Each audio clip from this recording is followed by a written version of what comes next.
Nous allons corriger le problème de synthèse. La première chose à signaler, c'est qu'il y avait une erreur d'énoncé dans la fonction f de x, puisqu'en fait, sur le polycopier, vous aviez f de x égale x au carré moins 2x plus 3, et en fait, c'est plus 2.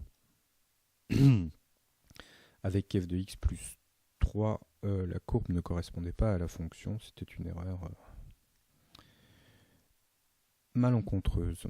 Alors ça ne nous empêchait pas de faire les questions 1 et 2, mais pour la question 3, ça posait quelques problèmes. Alors allons-y, corrigeons déjà la question 1. On demande quelle est l'image de 4 par f, et c'est par lecture graphique. Donc par lecture graphique, on va chercher x égale 4. Nous allons regarder sur la fonction à quel point ça correspond, et ça correspond à y égale 10. Par conséquent, l'image de 4 par f est 10.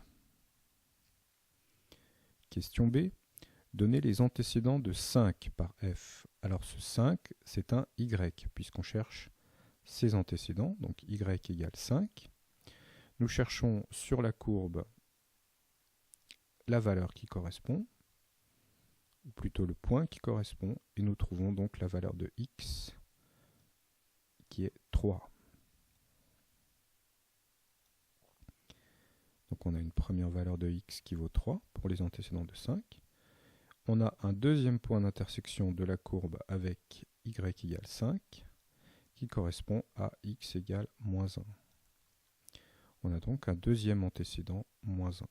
Les antécédents de 5 par f sont moins 1 et 3. Donnez le minimum de f. Alors pour ça, il faut regarder la valeur minimale sur la courbe. On trouve donc ce point, qui est le sommet de la parabole. Son abscisse x vaut 1 et son ordonnée y vaut 1 également. Le minimum, c'est y. Le minimum de f, c'est y égale 1. Atteint pour x égale 1. Question D. Donnez le tableau de variation de f. Alors ça, c'est assez simple. Nous voyons que la fonction f est décroissante jusqu'à x égale moins 1 et croissante ensuite. Donc, quand x varie entre moins 2 et 4, la fonction f est décroissante sur l'intervalle moins 2, 1. Elle décroît jusqu'à y égale 1. On pourrait ici marquer la valeur 10 et ici également la valeur 10. Question E. Résoudre f de x égale 2. Donc ce 2, c'est un y.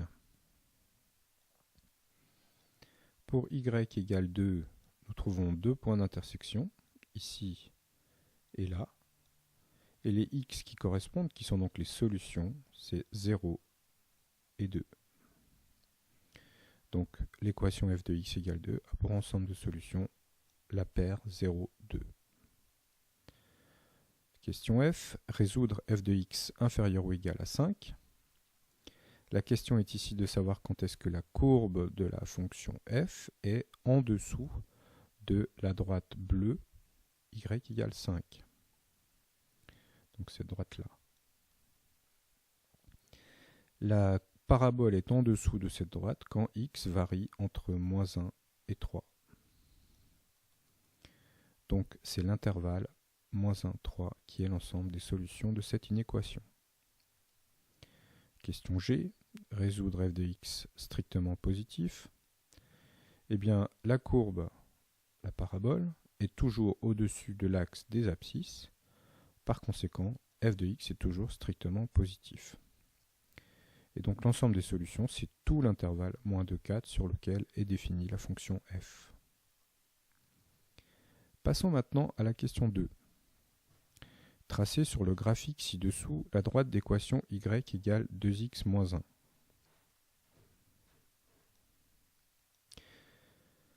Alors pour tracer cette droite d'équation y égale 2x moins 1, il faut faire un petit tableau de valeurs. On va prendre d'abord x égale 1 et on calcule 2 fois 1 moins 1 qui donne 1. Ensuite, on prend x égale 2. On remplace dans cette équation 2 fois 2 moins 1 qui donne 3. On trouve donc y égale 3. On peut donc placer deux points, le point 1, 1,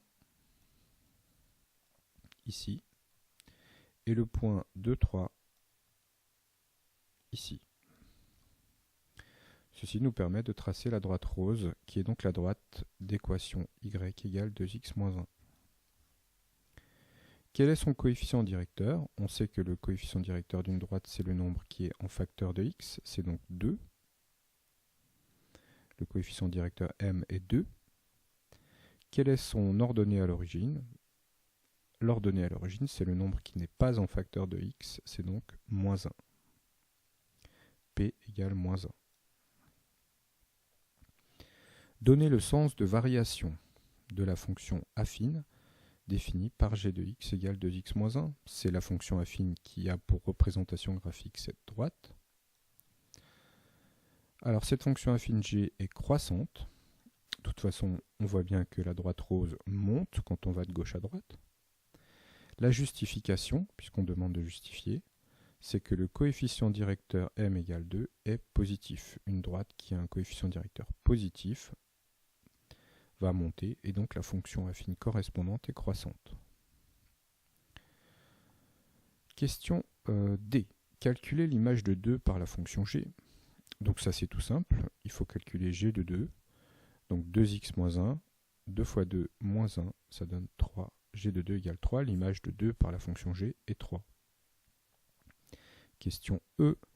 Déterminer les antécédents de moins 1 par g en résolvant une équation. Donc pour trouver les antécédents de moins 1, il faut poser y égale moins 1 et trouver le x qui correspond, ou les x qui correspondent. G de x, c'est 2x moins 1.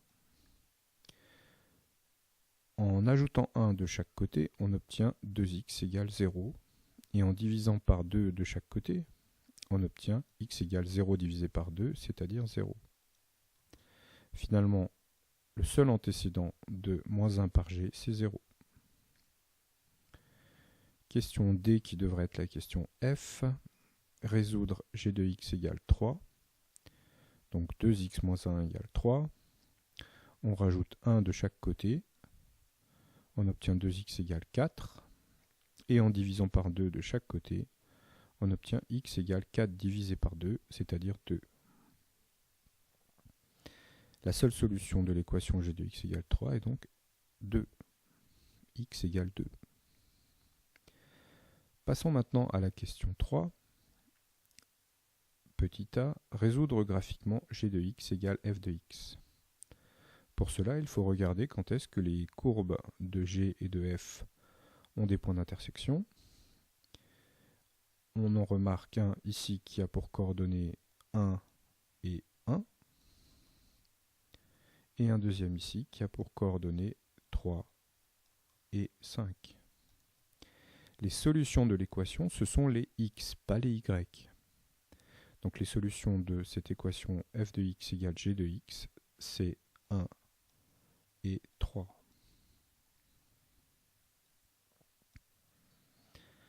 Question B. Factoriser l'expression g de x moins f de x. Pour factoriser g de x moins f de x, on écrit qui est g de x, c'est 2x moins 1. Qui est f de x, c'est x au carré moins 2x plus 2, puisque je rappelle que ici c'est plus 2 et pas plus 3.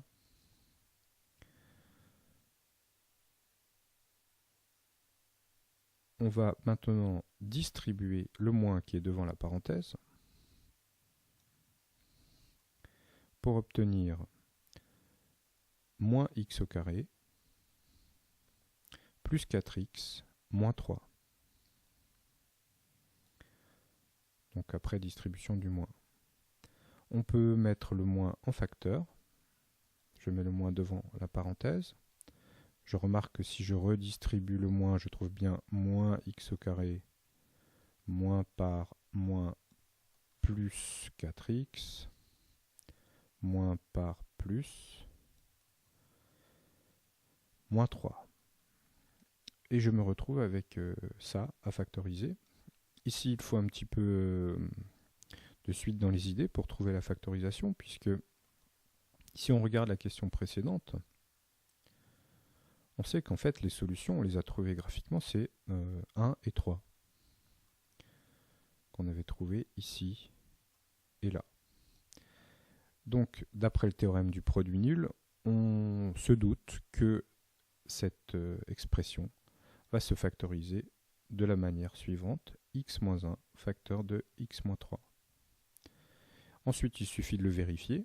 Si on développe x-1 facteur de x-3, on va trouver x fois x qui donne x au carré. On va trouver moins 1 fois x qui donne moins x et x fois moins 3 qui donne moins 3x. Quand on les ajoute, ça va bien donner moins 4x.